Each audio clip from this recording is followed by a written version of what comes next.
Le vent chaud de Séville fouettait mon visage alors que je poussais la lourde porte du café. Mes mains tremblant sur la poignée. « Tu es en retard ?» murmura une voix suave. Et je levai les yeux pour découvrir non pas l'homme que j'attendais, mais une femme aux yeux perçants, un sourire énigmatique aux lèvres. Mon cœur s'arrêta net, c'était elle. L'héritière. Et le pacte que j'avais signé venait de basculer dans l'inconnu. Clémence. C'était moi. Une Française expatriée à Séville depuis 5 ans, fuyant les ombres d'un passé parisien trop lourd. J'avais atterri ici par hasard, attiré par les ruelles enchanteresses d'Andalousie. Leurs flamencos passionnés et leurs oranges amères. Mais la vie n'était pas un conte, ma mère, restée à Paris, luttait contre un cancer tenace. Et les factures médicales s'empilaient comme des dettes impitoyables. J'avais tout essayé, job précaire comme serveuse dans les tapas-bars. Traduction freelance pour touristes, mais rien ne suffisait. C'est alors que j'avais entendu parler de cet héritier anonyme, via un réseau discret d'expatriés. Un pacte simple, en échange d'une compagnie discrète, d'une présence feinte lors d'événements mondains. Il ou plutôt elle. Comme je venais de le découvrir, paierait mes dettes. Jamais je n'avais imaginé que l'héritier serait une femme. Angélique de Montfort, héritière d'une fortune viticole bordelaise, installée à Séville pour gérer des propriétés familiales en Espagne. Elle était assise là, dans ce café enfumé du barrio Santa Cruz, un espresso intact devant elle. Ses cheveux blonds coupés courts encadraient un visage aristocratique, avec des yeux bleus qui semblaient lire en moi comme dans un livre ouvert. Clémence Duval. C'est bien vous ? demanda-t-elle d'une voix veloutée, teintée d'un accent parisien raffiné. Je hochai la tête, m'asseyant en face d'elle, les jambes flageolantes. Le contrat est clair, vous m'accompagnez à des soirées, des dîners d'affaires. En retour, je couvre vos dettes médicales. Pas de questions. Pas d'attache. Son ton était détaché, professionnel, mais il y avait quelque chose dans son regard, une lueur fugitive qui me déstabilisa. Les jours suivants furent un tourbillon. Angélique m'emmena dans son monde, des villas perchées sur les collines andalouses. Des galas où le champagne coulait à flots sous les lustres cristallins. Elle était charismatique, avec cette élégance française innée. Mélange de sophistication et de mystère. Nous feignions une amitié complice. Mais sous la surface, des courants invisibles se formaient. Un soir, lors d'un bal masqué dans un palais mauresque, elle me prit la main pour danser un tango improvisé. « Vous dansez comme si vous portiez le poids du monde ?» murmura-t-elle à mon oreille. Son parfum, un mélange de jasmin et de vanille, m'enivra. Je sentis mon cœur battre plus fort, un trouble inattendu s'insinuant en moi. Pourtant, des doutes planaient. Angélique gardait ses secrets jalousement. Elle parlait peu de son passé, une famille conservatrice, un mariage arrangé avorté, une fuite vers l'Espagne pour échapper aux pressions. L'argent achète la liberté, mais pas la paix, dit-elle un jour, en contemplant les lumières de la Giralda depuis sa terrasse. Je commençais à voir au-delà de la façade, une femme blessée, cachant ses vulnérabilités derrière un mur d'or. Et moi, j'étais là pour l'argent. Rien de plus. Mais chaque regard échangé, chaque toucher fortuit, érodait mes certitudes. Un après-midi, alors que nous marchions dans les jardins de l'Alcazar, elle s'arrêta soudain. « Pourquoi avez-vous accepté ce pacte ? Clémence ? Vraiment ? Sa question me prit au dépourvu. Je lui parlais de ma mère. Des nuits blanches à compter les euros. De la peur viscérale de la perdre. Elle écouta. Ses yeux s'adoucissant. J'ai perdu la mienne il y a des années. Un accident. C'est pour ça que je fais ça pour aider. À ma façon. Pour la première fois. Je vis des fissures dans son armure. Nos mains se frôlèrent. Et un frisson me traversa. Était-ce le début de quelque chose? Ou juste l'illusion du pacte? Les semaines passèrent. Et notre relation évolua subtilement. Angélique m'invitait à des escapades improvisées, une virée à Grenade pour admirer l'Alhambra au coucher du soleil. Un pique-nique sur les plages de Cadix. Elle me racontait des anecdotes de son enfance à Bordeaux. Des vendanges sous la pluie. Des secrets de famille enfouis. Je lui ouvrais mon cœur sur Paris. Mes rêves brisés de devenir écrivaine. Étouffés par la réalité. Vous avez du talent? Me dit-elle un soir. En lisant un de mes brouillons.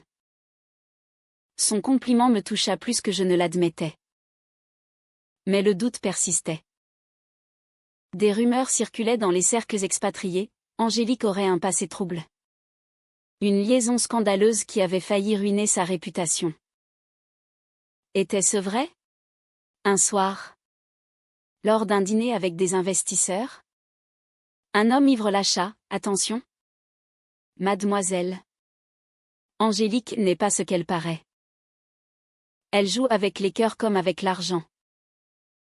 Je balayai ses paroles. Mais une graine de suspicion germa. Puis vint la première fissure. Angélique annula un rendez-vous à la dernière minute, prétextant un voyage d'affaires. Je la vis pourtant en ville, riant aux éclats avec une femme inconnue. Une brune sophistiquée. Jalouse? Non. Me dis-je. Ce n'est que du business. Mais le pacte commençait à peser, mêlant obligation et désir naissant. La jalousie. Cette vipère insidieuse s'insinua lentement dans mon esprit. Angélique et moi passions de plus en plus de temps ensemble, au-delà des obligations du pacte. Nos conversations se faisaient intimes, chargées d'une tension palpable. Un soir, sous les étoiles andalouses, elle me confia, vous me faites sentir vivante. Clémence. Comme si je n'étais plus seulement une héritière. Ces mots résonnèrent en moi, éveillant un feu que je n'avais jamais connu. Était-ce de l'amour? Ou simplement l'attrait du interdit? Séville, avec ses ruelles pavées et ses patios fleuris, devint le décor de notre danse ambiguë. Nous visitions les marchés animés, goûtant aux tapas épicés, riant comme des complices. Angélique, avec son charisme magnétique, attirait les regards, moi. Plus réservé, je me contentais de l'observer, fasciné. Mais les ombres grandissaient. Ma mère m'appelait souvent, sa voix faible me rappelant la raison de tout cela, l'argent. Angélique avait déjà payé une partie des dettes, mais le pacte exigeait plus ma présence, ma loyauté. Un jour, lors d'une promenade le long du Guadalquivir, elle s'arrêta pour m'embrasser la joue. Un geste innocent? Pas pour moi. Mon pouce accéléra. Et je reculai légèrement.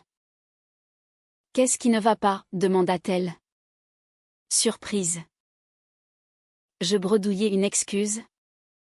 Mais intérieurement, je bouillonnais. Qui était cette femme avec qui je l'avais vue? Était-ce une rivale? Ou pire, une ancienne amante? La réponse vint sous forme de trahison. En fouillant dans son bureau par curiosité malsaine, je l'admets, je tombai sur des lettres. Des missives passionnées d'une certaine Isabella. La brune que j'avais aperçue. Mon amour. Reviens-moi. Lisait-on. Mon cœur se serra. Angélique entretenait une liaison secrète? Le pacte n'était qu'un écran de fumée pour masquer ses vraies intentions? Je la confrontais ce soir-là. Dans sa villa luxueuse surplombant la ville. Qui est Isabella, lançai-je. La voix tremblante. Angélique pâlit. Ses yeux bleus s'assombrissant. C'est du passé? Clémence. Une erreur. Mais ses explications sonnaient faux. Elle avoua, Isabella était son ex. Une femme qu'elle avait aimée follement. Mais qu'il avait quittée pour des raisons familiales. Elle est revenue. Mais je l'ai repoussée. Pour toi. Pour moi. Était-ce vrai? Le doute m'engloutit. Je quittai la villa en larmes. Errant dans les rues de Séville sous une pluie battante. Le pacte, qui avait commencé comme une transaction froide, s'était mué en un tourbillon émotionnel. J'aimais Angélique, oui. Je l'admettais enfin, mais la trahison potentielle me déchirait. Les jours suivants furent un calvaire. Angélique m'appela. Envoya des fleurs. Des messages suppliants. Laisse-moi t'expliquer. Implorait-elle. Je l'ignorais. Me réfugiant dans mon petit appartement du quartier juif. Ma mère, sentant mon trouble lors d'un appel, me conseilla, suis ton cœur. Ma chérie. La vie est trop courte pour les regrets. Ces mots me hantèrent. Puis, le destin frappa. Un appel de l'hôpital parisien, l'état de ma mère s'aggravait. Il fallait plus d'argent. Urgemment. Le pacte était ma seule issue. Mais pouvais-je retourner vers Angélique après cette découverte? Je cédai. Nous nous retrouvâmes dans un café discret. Angélique, les traits tirés, me prit les mains. Isabella est partie pour de bon. C'était une faiblesse. Mais toi, Clémence, tu es ma force. Ses larmes coulèrent. Et pour la première fois, je vis sa vulnérabilité nue. Nous nous embrassâmes. Un baiser timide mais chargé de promesses. Le pacte se dissolvait, laissant place à quelque chose de réel. Pourtant, les conflits persistaient. La famille d'Angélique, conservatrice et puissante, apprit notre liaison. Des appels menaçants arrivèrent, tu salis notre nom. Angélique. Rompt ou perds tout. Elle résista. Mais la pression montait. Un soir, lors d'un gala, son père débarqua. Un homme austère aux yeux froids. C'est une phase. Ma fille. Reviens à la raison. Je me sentis comme une intruse. Étais-je digne d'elle? Mes origines modestes contrastaient avec son monde doré. Angélique me rassura, l'amour n'a pas de classe sociale. Mais les doutes rongeants revenaient. Le point de non-retour arriva lors d'un voyage à Grenade. Dans les jardins de l'Alhambra, sous les arches mauresques, Angélique me déclara son amour. Je t'aime. Clémence. Au-delà du pacte. Au-delà de tout. Mon cœur explosa de joie. Mais Isabella réapparut, semant le chaos. Elle envoya des photos compromettantes à la famille d'Angélique, alléguant une trahison récente. La confrontation fut explosive. Angélique, furieuse, rompit tout contact avec Isabella. Mais le mal était fait. Sa famille la déshérita partiellement, la forçant à vendre des propriétés. C'est le prix de la liberté, dit-elle, amère. Nous nous soutenions mutuellement. Je retournai à Paris pour ma mère, Angélique m'accompagnant. Les traitements reprirent, financés par ce qui restait du pacte. Notre amour grandissait, forgé dans l'adversité. Mais un nouveau coup, Isabella, jalouse, répandit des rumeurs dans les cercles sévillans, accusant Angélique de manipulation. Notre relation fut mise à l'épreuve. Le vent de la trahison soufflait plus fort, menaçant de tout emporter. Isabella, cette ombre du passé, ne se contentait pas de rumeurs, elle contacta directement ma mère, lui envoyant des lettres anonymes dépeignant Angélique comme une séductrice sans scrupules. « Protégez votre fille », écrivait-elle. Ma mère, affaiblie mais lucide, me questionna, est-ce vrai? Clémence? Cet argent vient-il d'un piège? Je niai. Mais le doute s'insinua même chez elle. À Séville, la pression familiale d'Angélique culmina. Son père organisa une rencontre forcée avec un parti convenable, un homme d'affaires espagnol. C'est pour ton bien? Insista-t-il. Angélique refusa. Mais le scandale grandissait. Les journaux locaux, friands de ragots sur les expatriés riches, publièrent des articles voilés, l'héritière française et ses amours tumultueuses. Nous nous réfugiâmes dans une petite maison de campagne près de Ronda, loin du tumulte. Là, au milieu des oliveraies, notre amour s'épanouit. Les nuits étaient tendres, nos corps se découvrant avec une douceur infinie. Tu es ma muse, murmurait Angélique, traçant des lignes imaginaires sur ma peau. Je lui répondais par des poèmes improvisés, inspirés par sa beauté. Pour la première fois, je me sentais entière, aimée pour qui j'étais. Pourtant, la réalité nous rattrapa. Les dettes médicales s'alourdissaient, ma mère avait besoin d'une opération coûteuse. Angélique, appauvrie par sa famille, peinait à aider. Je vendrai tout s'il le faut, promit-elle.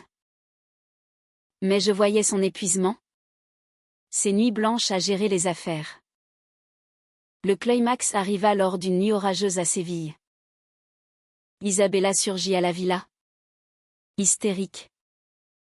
Tu m'as promis l'éternité, hurla-t-elle. Angélique, calme mais ferme, la repoussa, c'était une illusion. Clémence est mon présent, mon avenir. Isabella, blessée, révéla tout, elle avait manipulé les photos pour détruire notre couple. Par vengeance. La révélation nous libéra. Mais pas sans dommage. Angélique confronta sa famille, leur avouant son orientation, son amour pour moi. Si vous ne m'acceptez pas, alors adieu. Son père, choqué, finit par céder partiellement, reconnaissant sa force. De mon côté, je décidai de rompre le pacte officiellement. Plus d'argent entre nous, déclarai-je. Angélique accepta, et nous commençâmes une vie plus simple. Je repris l'écriture, publiant des nouvelles inspirées de notre histoire. Angélique géra ses vignobles avec passion, loin des intrigues familiales. Mais la vie n'était pas un roman rose. Ma mère s'affaiblissait, les médecins parlaient de moi. Pas d'année. Angélique et moi la veillâmes à Paris, dans un hôpital aux murs blancs impersonnels. Merci d'avoir rendu ma fille heureuse, murmura ma mère à Angélique, serrant sa main. Ce moment, chargé d'humanité, nous unit plus que jamais. De retour à Séville, nous affrontâmes les derniers obstacles. Isabella disparut, emportant ses poisons. La famille d'Angélique, lentement, s'adoucit, un oncle progressiste intervint, restaurant une partie de l'héritage. Notre amour, forgé dans le feu des épreuves, devint un phare. Nous organisions des soirées pour la communauté LGBT locale, partageant notre histoire pour inspirer. L'amour triomphe des chaînes, disais-je lors d'un discours. Pourtant, un soir, sous la pluie battante sur le balcon de la villa, Angélique s'effondra. J'ai peur de te perdre. Comme tout le reste. Ses larmes se mêlèrent à la pluie. Je la serrai contre moi, nous sommes plus fortes ensemble. Ce fut notre moment le plus kitsch, mais le plus vrai. Les mois passèrent, apportant guérison et renouveau. Ma mère, miraculeusement, répondit au traitement. Angélique reprit le contrôle de sa vie. Et nous planifiâmes un avenir commun, un mariage discret en Andalousie. Symbole de notre victoire. Le soleil andalou baignait Séville d'une lumière dorée le jour de notre union. Dans un petit jardin caché, entouré d'amis fidèles, Angélique et moi échangeâmes des vœux simples mais profonds. Tu as transformé mon pacte en destin, murmura-t-elle, ses yeux brillants. Je répondis, et toi? Tu as guéri mon cœur brisé. Ce fut un happy end teinté de réalisme. Car la vie n'efface pas les cicatrices, elle les transforme en force. Des années plus tard, nous vivions entre Séville et Bordeaux, gérant un domaine viticole inclusif, accueillant des artistes et des âmes perdues. Ma mère, en rémission, nous visitait souvent, racontant des histoires de Paris à nos amis. Isabella? Elle avait trouvé la paix ailleurs, nous envoyant même une carte de vœux anonyme. Notre histoire, avec ses drames et ses passions, devint un témoignage humain. L'amour n'est pas linéaire. Il est fait de trahisons surmontées, de pactes brisés pour renaître en vérité. Dans les ruelles de Séville, où tout avait commencé, nous marchions main dans la main, rappelant que même les dettes les plus lourdes peuvent mener à la liberté. Ainsi se clôt cette saga, où deux femmes, unies par le destin, ont défié les normes pour embrasser leur humanité profonde.